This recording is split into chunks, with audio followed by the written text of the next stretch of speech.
اور اس رات میں بھی اللہ تعالیٰ فرماتا ہے، میرے نبی نے فرمایا کہ میں سب کی بخشش کرتا ہوں جو اٹھے ہوتے ہیں، رو رہے ہوتے ہیں، 5 آدمیوں کے سوا، 5 انگلیاں۔ پہلا سنو، مشرک، دوسرا شاحن، دل میں بغض کینہ رکھنے والا، تیسرا المسبل، متکبر تکبر کرنے والا، چوتھا عاق لوالدیہ، والدین کو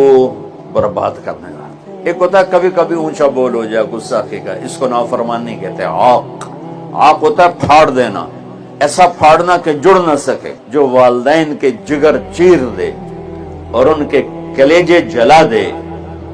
اس کی اس رات بخشش نہیں ہوتی۔ وہ مدمن خمر، اور روز شراب پینے والا، عادی نشے والا، ایک اس کی بخشش نہیں ہوتی۔ ایک روایت میں آتا ہے کہ اللہ تعالیٰ اس رات کے بارے میں بھی آتا ہے، شب قدر کے بارے میں بھی آتا ہے کہ اللہ تعالیٰ اس رات میں اتنے لوگوں کی مغفرت فرماتے ہیں جس میں قبیلہ کلب کی بکریوں کے بال، آپ نے یہ فرمایا، قبیلہ کلب بہت بڑا قبیلہ تھا، ان میں بکریاں بہت ہوتی، ہر بکری کے جسم پہ بال بہت ہوتے، تو سارے قبیلے کی بکریوں کے بال جتنے